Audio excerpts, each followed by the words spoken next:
Assalamualaikum and welcome to my YouTube channel Study Station. How are you all? Hope so you people are doing well and enjoying a very happy and blessed life.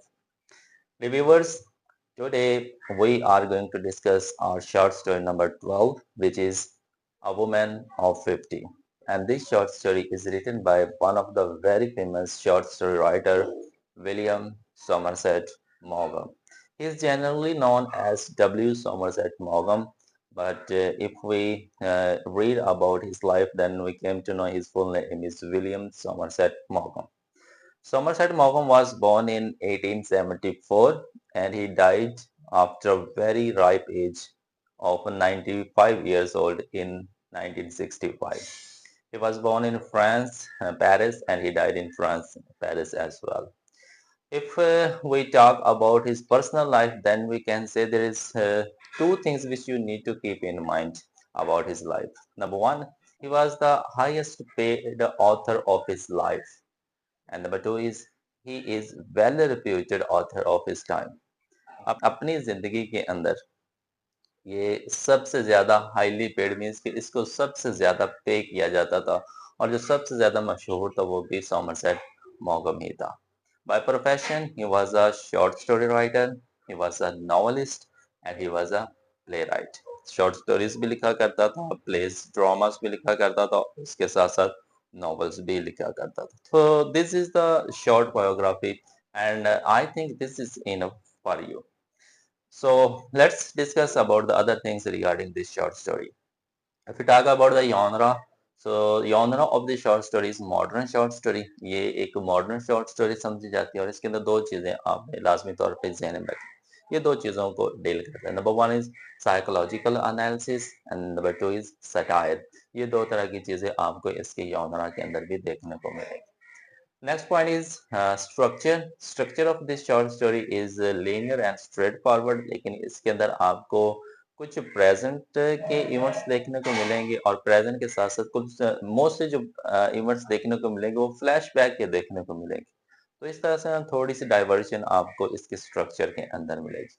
We talk about the setting. तो setting जी world war one के बाद के years हैं और ये Italy Florence के अंदर पूरी की पूरी कहानी परफॉर्म हो रही होती. If we talk about the point of view, तो इस कहानी का जो पर्सन है बेसिकली वो नरेटर जो है वो राइटर खुद ही है. जो कहानी हम तक पहुंचते वो नरेटर के थ्रू पहुंचते और नरेटर जो वो मौगम खुद है. So we can say the point of view is this short story is first person narration.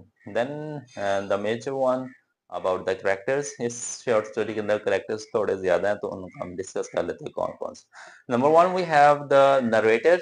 Narrator जी इस शॉर्ट स्टोरी का आपको बता दिया कि वो राइटर खुद है. So the narrator is Somerset Maugham.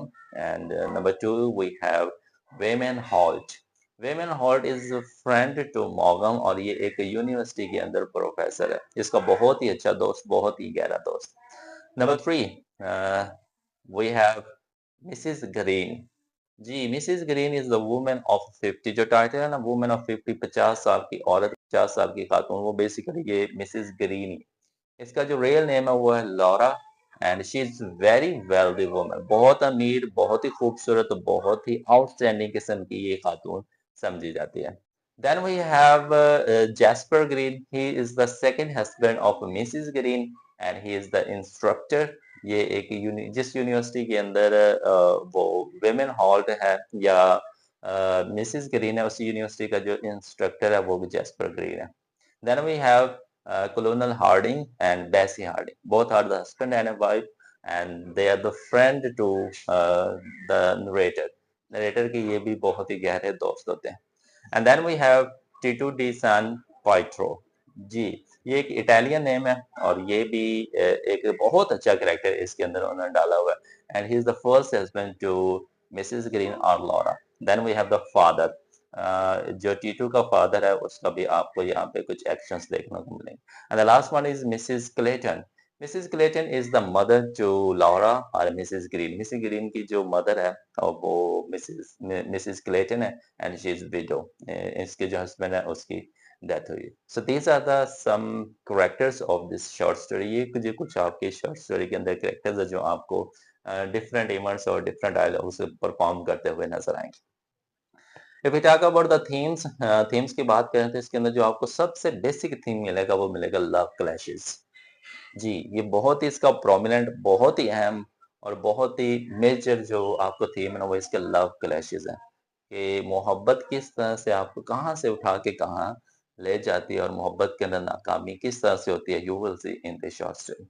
And number 2 we have nostalgia. Nostalgia के अंदर यादों के अंदर ज़िंदगी गुज़ार रहे होते हैं, याद कर रहे होते हैं, तो वो भी आपको एक एस्पेक्ट इसके अंदर देखने को मिलेगा। Then we have depression and trauma. Depression और ट्रॉमा के कुछ एस्पेक्ट में मिलेंगे और डिप्रेशन किस हद तक आपको ले जाता है, कि आप वो किस तरह के बाद में एक्शन करना स्टार्ट कर देते हैं, वो भी आपको इसके अंदर एक देखने को मिलेगा। So these are the some themes of this short story. If talk about the symbols, तो सिंबल्स तो इस शॉर्ट स्टोरी के अंदर कोई खास नहीं है, कुछ बेसिक से हैं। लौरा की खूबसूरती और इसके साथ-साथ फ्लोरेंस का जो इलाका है, ये आपको देखने को मिला। तो इस तरह के ना कुछ बेसिक से सिंबल्स इस शॉर्ट स्टोरी के अंदर यूज़ किए हैं। So this is all about the other things which you need to keep in mind regarding this short story. जी, तो ये कुछ बेसिक्स पॉइंट्स थे जो आपने इस शॉर्ट स्टोरी के रिलेटेड ज़हन में रखने हैं। जी, तो now we are left with the short story. अब हम अपनी कहानी का आगाज़ करते हैं। कहानी का आगाज़ किस तरह से होता है? Let's discuss. जी, तो नरेटर जो है हमारा मिस्टर मॉगम, he has a friend Wayman Holt. वो एक यूनिवर्सिटी के अंदर टीचर है, लिटरेचर पढ़ाता है। उसने सुना था कि ये बहुत ही अच्छा स्पीकर है, स्पीचेज़ बहुत अच्छी दिया करता है।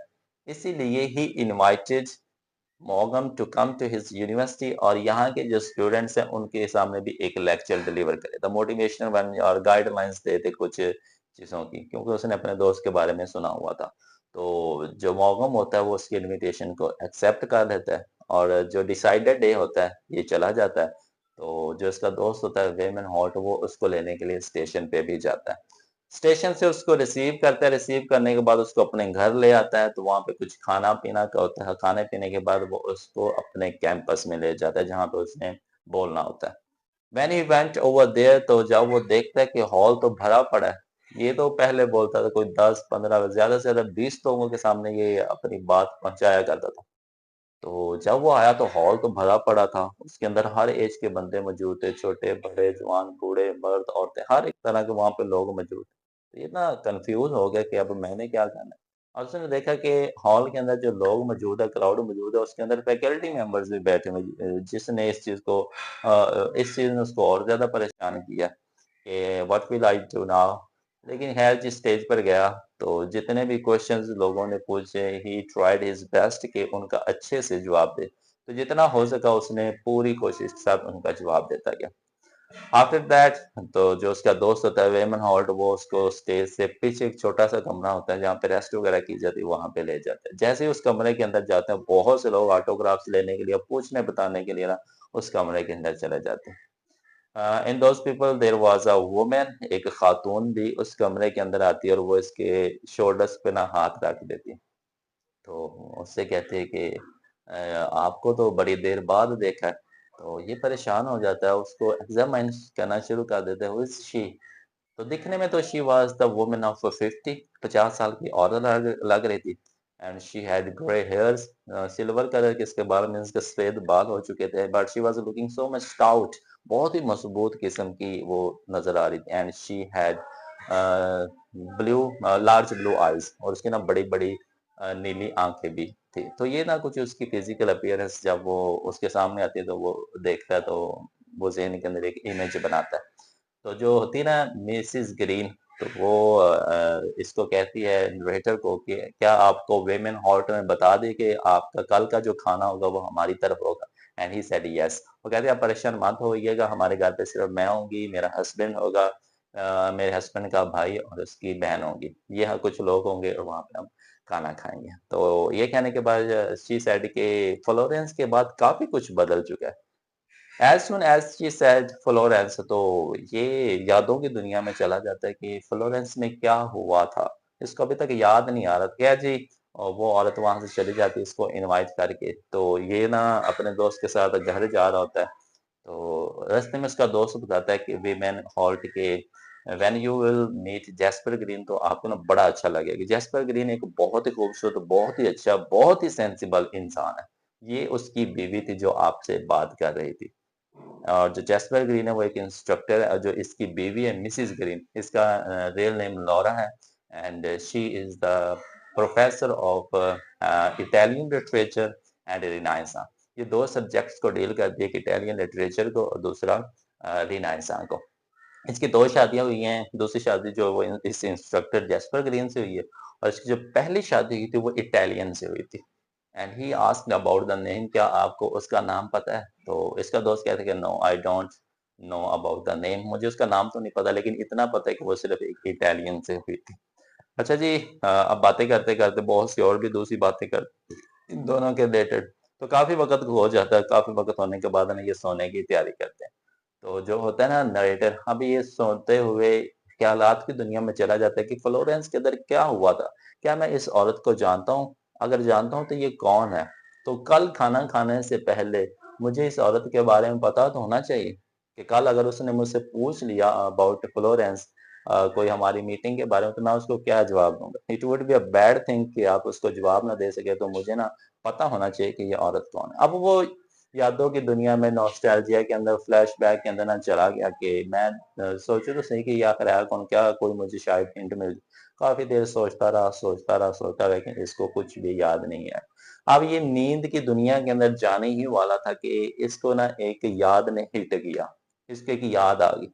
वो जो याद आई थी वो वर्ल्ड वार 1 जंग अजीम अव्वल के बाद और तकरीबन 25 साल पीछे की आती है। 25 साल पीछे इसको याद आता है कि एक दफा मैं फ्लोरेंस गया था फॉर अ मंथ, 1 महीने के लिए मैं फ्लोरेंस ज़रूर गया था। अब वो यादों की दुनिया के अंदर चला गया। अब सारी चीज़ें ना वो यादों वाली होंगी। माज़ी की बातें यहाँ पे स्टार्ट हुई। अब प्रेज़ेंट का जो पार्ट था वो यहाँ पे एंड होता है। अब पीछे फ्लैशबैक आ जाता है। अब उसको याद आ गया था वर्ल्ड वार 1 के बाद मैं फ्लोरेंस गया था 1 मंथ के लिए और वहाँ पे मैंने बहुत गहरे दोस्त, बहुत अच्छे दोस्त बना लिए थे। लेकिन जो मेरे सबसे गहरे दोस्त बने थे, वो बने थे Charlie Colonel Harding and his wife Bessie Harding. ये मेरे बहुत अच्छे दोस्त बने थे। इन्होंने मुझे इनवाइट भी किया था कि आप हमारे घर ही आके रहा करें। अब ये जो लॉरा है ना, लॉरा और इसकी माँ मिसेस क्लेटन, ये भी फ्लोरेंस आए हुए थे। क्यों आए हुए थे? लॉरा की एंगेजमेंट हुई हुई थी। इसका जो फियांसे था वर्ल्ड वार 1 के अंदर उसकी मौत हो गई थी। वो मर गया था। उसकी कब्र पर ये आए थे फ्लोरेंस में। इस वजह से वो फ्लोरेंस के अंदर आए थे। Although they were the San Francisco people. ये ना सैन फ्रांसिस्को पीपल थे, इनका ताल्लुक यहाँ से नहीं था। अब वो यहाँ पे आ गए, यहाँ पे आने के बाद उन्होंने बहुत अच्छे दोस्त, गहरे दोस्त बहुत ही जल्द बना लिए। ये भी मिस्टर हार्डिंग और मिसेस हार्डिंग, ये भी उनके बहुत अच्छे गहरे दोस्त बन चुके थे। अब मेरी मेरे दूसरे दोस्तों के साथ जो मुलाकात होती थी वो एक जगह पे होती जिसका नाम था Disney. Disney is a public place, public gathering place, जहाँ पे डिफरेंट टाइप्स के लोग वहाँ पे इकट्ठे हुआ करते थे। अब ये बताता है कि मुझे एक वहाँ के क्लब का कार्ड भी मिला हुआ था। मैं और मिस्टर हार्डिंग रोजाना उस क्लब के अंदर जाते और हम डिफरेंट गेम्स मोस्टली जो खेला करते थे वो पोकर खेला करते थे। अब वहाँ पे एक पोकर का एक बहुत अच्छा प्लेयर आया करता था जो इटली से आया करता था। बहुत खूबसूरत था, बहुत अच्छा प्लेयर था और वो गैम्बलिंग किया करता था, बहुत ज़्यादा ना जुए के साथ वो खेला करता था। वो उस क्लब से जो उसका घर था वो तकरीबन 30 माइल्स दूर था। घर इतना अच्छा नहीं था, गरीब था, इतना ज़्यादा अमीर भी नहीं था। उस घर के अंदर ये रहता था और उसका एक बाप रहता था, दोनों ही वहाँ पे रहा करते थे। तो ये जो लड़की थी लौरा, ये भी उस क्लब के अंदर आती, ये यहाँ पे वहाँ पे आती, कभी-कभार मेरे मेरे साथ मुलाकात होती, कभी-कभार उसके साथ मुलाकात होती।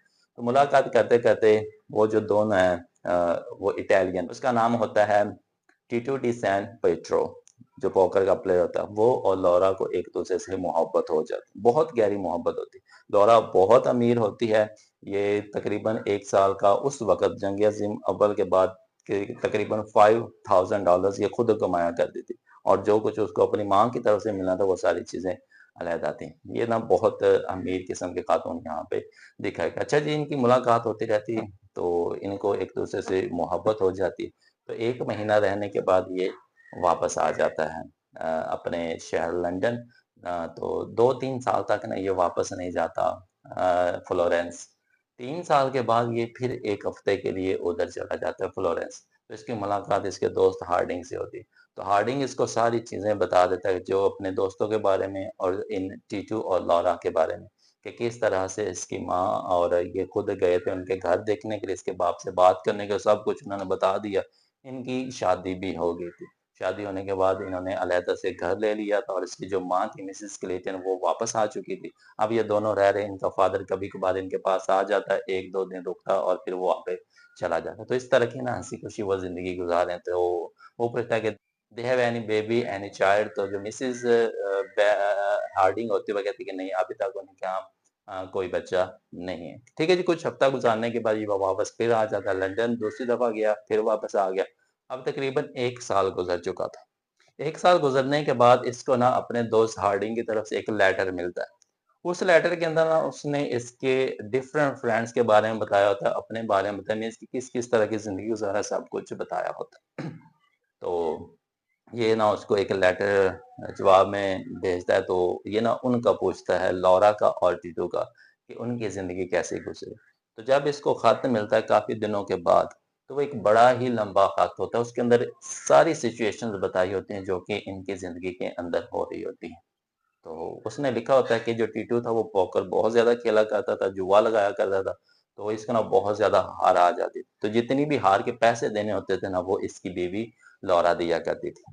तो जब हार जाता उसको पे करना पड़ता, जब हार जाता उसको पे करना पड़ता। ये हर दफ़ा वादा करता कि ये मेरा लास्ट टाइम है, इसके बाद मैं कभी भी नहीं खेलूँगा। अब इन्होंने एक अलहदा से विला लिया हुआ था। इनका जो फादर था टीटू का, वो कभी-कभार इनके घर आ जाता और वक़्त गुज़ारा करता। ये तो सारा दिन रहता था पोकर खेलने के लिए क्लब के अंदर। इसका फादर आता, इसकी वाइफ जो लौरा उसके साथ वक़्त गुज़ारता। मीन्स कि मोस्ट टाइम में वो अपने फादर इन लॉ के साथ टाइम गुज़ारा करते क्योंकि टीटू तो वहाँ पे हुआ नहीं करता, लेकिन वो एक-दूसरे से मोहब्बत बहुत ज़्यादा करते थे। अब ये जब उसका फादर आ जाता 2-3 दिन इधर गुज़रता, ये फिशिंग के लिए जाते, हंटिंग के लिए जाते, शॉपिंग के लिए जाते, मोस्टली वक़्त गुज़ारा करते थे। अब टीटू ना इन तमाम चीज़ों को देख रहा होता है, ऑब्ज़र्व कर रहा होता है, तो उसके दिल में ना एक शक चला जाता है कि is there anything between them? तो ना वो एक शक का पहलू उसके ज़हन के अंदर आ जाता है। तो वो ना अपना शक दूर करता है लेकिन जल्दी से वो इसके दिल में नहीं जाता। तो ख़ैर जी इसी मौज़ू के ऊपर उसकी और उसके फ़ादर के दरमियान लड़ाई-झगड़ा भी होता है। तो वो कहता है तुम तो वक़्त नहीं देते, तो मैं यहाँ पे आ जाता हूँ, अगर मैं उसको थोड़ा-सा टाइम दे देता हूँ, तो इसमें बुरी चीज़ क्या है? ये भी मेरी बेटी की तरह ही है, तो इसमें बुरी चीज़ क्या है? लेकिन उसके ज़हन के अंदर वो खून सवार होता है, तो वो उस चीज़ को बिलीव नहीं कर पाता। खैर जी काफ़ी देर लड़ने के बाद वो फिर क्लब चला जाता है। उस दिन जो वो जुआ खेलता है, वो बहुत ज़्यादा पैसा जीतता है। पैसा जीतने के बाद वो अब खुद से प्रॉमिस करता है कि मैंने इनका जो है ना वो पता लगाना है कि इनके दरमियान क्या चल रहा है। तो वो एक पिस्टल भी खरीद लेता है। वो कहता है कि अगर मुझे ज़रा भी शक हुआ और मेरा शक सही साबित हुआ, मुझे कोई सबूत मिल गया तो मैंने इन दोनों को गोली मार देनी। वो पिस्टल खरीद लेता है, पिस्टल खरीदने के बाद घर चला जाता है। घर जाने के बाद इसकी इसकी फ़ादर से लड़ाई हो जाती है और लड़ाई के अंदर इसको बहुत गुस्सा आता है, इतना गुस्सा आता है कि ये पिस्टल निकाल कर अपने फ़ादर को गोली मार देता है। इसके बाप की वहाँ पे डेथ हो जाती है। जैसे ही डेथ होती है, पुलिस आती है, पुलिस इसको पकड़ लेती है और जेल ले जाती है। जेल जाने के बाद जो होती है लौरा, वो काफ़ी दफ़ा जेल चक्कर लगाती है, इससे मुलाकात करने के लिए उसको यकीन दिलाती है there was nothing between us, कुछ भी नहीं था। वो भी मेरे फ़ादर ही की तरह था, सिर्फ़ हम अच्छा वक़्त गुज़ार रहे थे। आप आते नहीं थे, तो इस वज़ह से मुझे उनके साथ वक़्त गुज़ारना पड़ता था। अब जो था वो चीचू, वो रो भी रहा था, शर्मिंदा भी हो रहा था कि ये मैंने क्या किया, लेकिन जो हो गया वो वापस तो नहीं आ सकता था। ख़ैर जी उसको बचाने का सिर्फ़ एक ही रास्ता था, वो ये रास्ता ये था कि जो लौरा थी उसको एक्सेप्ट करना पड़ा था कि she had a illegitimate relation with her father in law, कि उसके उसके फादर इन लॉ के साथ नाजायज़ ताल्लुकात है जिसकी वज़ह से इसको फांसी नहीं हो सकती थी। तो वो वाइफ़ थी, इससे मोहब्बत भी करती थी, तो वो एक्सेप्ट कर लेती थी कि जी ट्रायल वाले दिन मैं इस चीज़ को एक्सेप्ट कर लूँगी कि मेरा और मेरे फादर के दरमियान रिलेशन था। ट्रायल होता है, ट्रायल होने के बाद वो उस अदालत के अंदर, कोर्ट के अंदर इस चीज़ को एक्सेप्ट कर लेती है कि जी मेरा मेरे फादर इन लॉ के साथ रिलेशंस थे और इस चीज़ का उसको बुरा लगा तो गुस्से में आके या पागलपन में आके ना मेरे हस्बैंड ने उसको मार दिया। कोर्ट इस चीज़ को एक्सेप्ट कर लेती है और टीटू को वो एक इंसेन करार देती है और उसको ना पागलखाने भेज देती है। मीन्स कि उसको जो सज़ा मौत होनी होती थी वो नहीं होती। अब वो सज़ाए मौत तो ख़ैर नहीं, वो वहाँ पे चला गया। यहाँ इसके जो लौहरा है इसके यहाँ बच्चे की पैदाइश होती है, 24 घंटे वो ज़िंदा रहता है। 24 घंटे ज़िंदा रहने के बाद उसकी मौत हो जाती है। तो ये कुछ ख़्यालात है जो उसके ज़हन में आते हैं, जो उसको पता होना चाहिए था कि वो कल खाने पे जा रहा है, तो ये चीज़ें उसको पता होनी चाहिए। तो ये कुछ फ्लैशबैक थे जो उसको सोए-सोए याद आते थे। अब उसको सब कुछ याद आ चुका था। अगले दिन वो उनके घर जाता है, पहले उनका घर देखता है, बहुत खूबसूरत होता है, बहुत प्यारा, तो उसकी थोड़ी-सी डिस्क्रिप्शन दी हुई। फिर वो खाना खाते हैं, खाना खाते-खाते आपस में बातें करते हैं, यहाँ पे शॉर्ट स्टोरी एंड हो जाती है। जी viewer, this was your short story number 12। उम्मीद करता हूँ कि आपको ये कहानी पसंद आई होगी। सो इंशाल्लाह we will see you in our next video. तब तक के लिए thank you so much. Allah ताला आप सब लोगों को कामयाब करे। अल्लाह हाफिज़।